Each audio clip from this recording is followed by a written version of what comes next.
evening, whatever it is, wherever you're YouTube. Everything was ready. We'd got the ZZR race bike back together, and middle of last week we fired it up. Absolutely like a Swiss watch. Sounds great. He lives!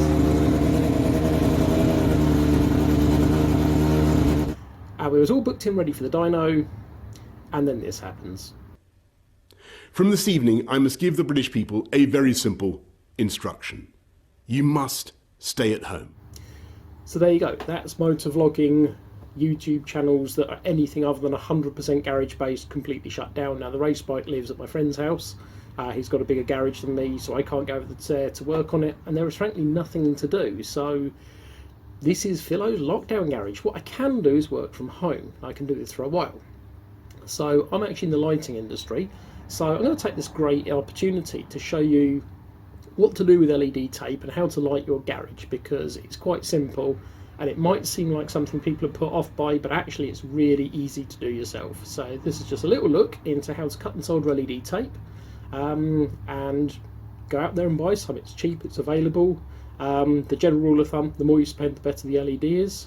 And yeah, as you can see behind me, I have these LED strips. I might just have to slip to another view there, but I have LED strip in here, and we also have LED in the main race bike garage, which provides plenty of light. So it's just a little look.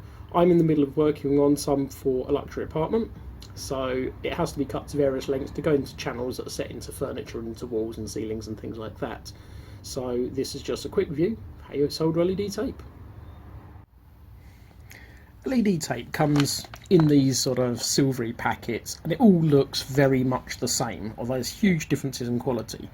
So what I'm going to do is just show you a couple of the little things that will give you some indication of what you've got. First one here is these two spots. This indicates, as a guide, don't take it as gospel, this is warm white. Now if this was 4000K, which is neutral white, it'd be just a white dot.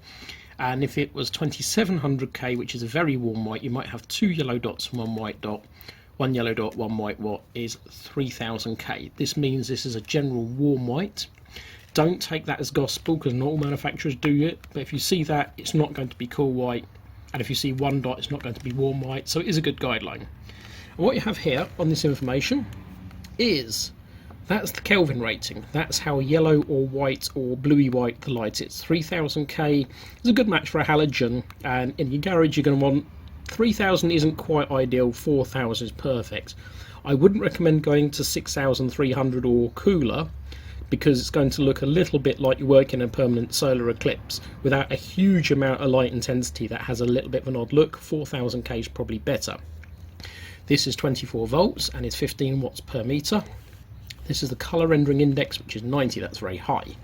Colour rendering is what gives that insipid look to people when they're under the old energy saver lights. And basically, when you hit sunlight, sunlight produces all colours evenly, hence the reason when you split a prism it splits into a rainbow, and whatever surface it hits reflects that colour, and that's what you see. Now LEDs, white LEDs are actually blue, and the yellow phosphorus layer then determines how white the light is. It sort of corrects it, and as you can see here on this strip, this 3000K's got quite an orangey coloured layer. Now obviously if you've got a blue light and you have a lighter phosphorus, it's going to be closer to blue.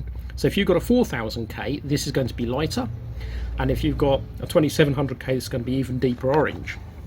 And the quality of that phosphorus determines the quality of light. But as the LED is blue, the furthest colour away from blue of course is red. So without them naturally producing much red light, that's the area that suffers. And a low colour rendering number will leave everything particularly red looking washed out and insipid. CRI 90 is exceptionally high for LED, and this is right up there. Again, going in the sort of apartment this goes in, this is drastically more expensive than the very cheap stuff. It might look quite similar, but it's really not. And will give a good colour rendering. Next thing is your IP rating, that's ingress protection. That means that that is rated for at least splashes of water. This is all going inside a channel anyway. That's a good indicator of the tape as well. By all means, never submerge LED tape, but in a garage, IP54 or IP67 is ideal. And then the last bit, of course, is the manufacturer's date as well. So that breaks down the part number. It's 15 watts per metre, 3000K, it's 10 millimetres wide, and the colour rendering is 90. So this is a very high quality tape, as you'd expect for a high-end residential product. So opening up the envelope, you take our tape out, and you're faced with a reel. Now this reel is 5 metres long. That was the stage of the packet, and you've got a tail at each end. Now for what we're doing here, we're going to need to cut this because the next length I need is 3,400 millimetres long. So every 500 millimetres on this tape, let me just through this, I'm trying to do this all one-handed, which is never the easiest, but as you pull the tape along, every 500 millimetres there is a factory-made end. There is one there. So what we need to do now, it might look like that's not a joint, but it is, it's just how the silicone coating sits on it. That is obviously got continuity through there.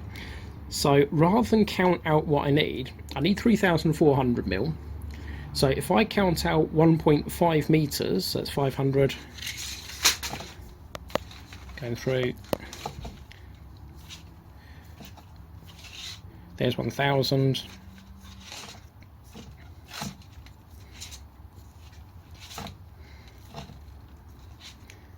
and coming up here, there's 1,500.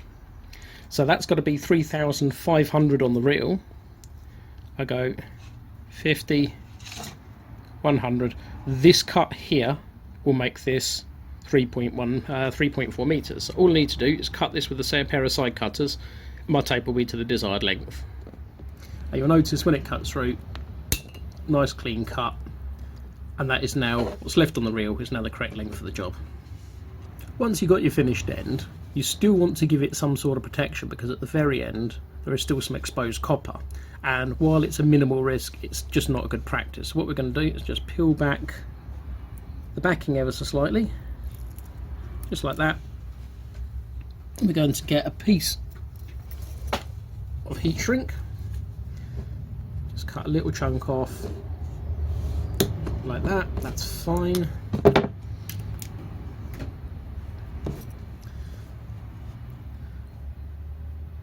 Press that down, get a heat gun. You'll see this start straight, shrink.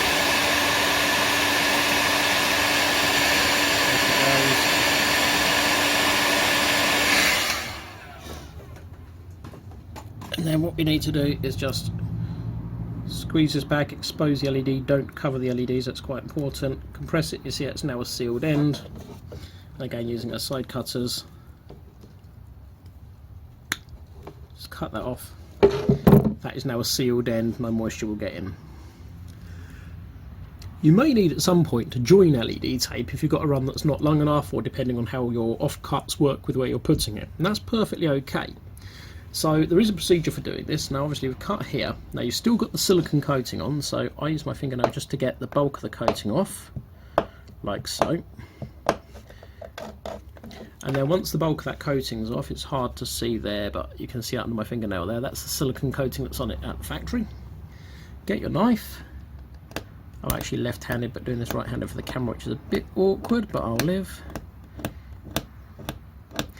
Make sure it's nice and clean.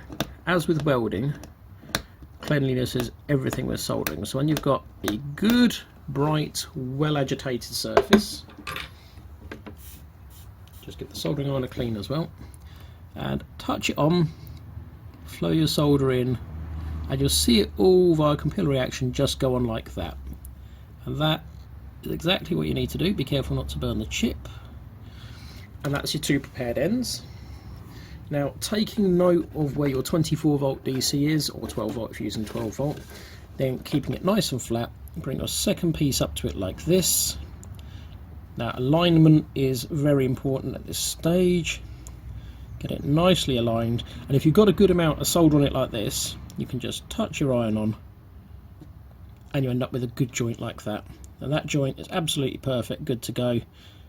If you need to flow a bit more solder in, so be it, but that is absolutely spot on. I will, just for the sake of making a perfect joint, but now we've got some good joint here, let's flow a bit more solder in, and as you can see, that's a nice robust joint. That is going to be 100% good conductivity. It's aligned perfectly, obviously the polarity is observed, and as you can see here, I've got a nice big gap between us, there's no chance of a short circuit. When you're mounting your LEDs, you need to put them onto a suitable surface. Now, it's quite tempting to look at the self-adhesive backing and think, yeah, that's great, I can simply stick that onto my wall, onto my ceiling, onto my clothing, but actually that's a bit of a mistake, because the aluminium profile does actually serve a secondary purpose aside from looking nice, and that is as a heatsink. One of the myths on LED is that it produces no heat. The light itself coming this way doesn't, not really in any way, but the back, which is on the copper substrate, is where all the heat goes. Now the chip sends its heat backwards and its light forwards. So what you really want to do is put this onto a surface that's going to conduct heat. Wood and plastic are not good for this, but the best options are aluminium, steel, anything like that. So yes, you can stick strip if you really wanted to, straight to the side of your toolbox. That will work absolutely fine, because the base is going to take this away. Or an aluminium flat bar from someone like B&Q is perfect. So what I would advise, if you're going to do that and you've got a joint that you've made, just put a little bit of tape or something onto the flat bar where the joint is, because of course the aluminium's conductive and it's going to arc through and short circuit. As said previously, if you do this and you're using aluminium flat bar, just get a piece of tape or something like that and place it underneath that joint when you put it onto the flat bar.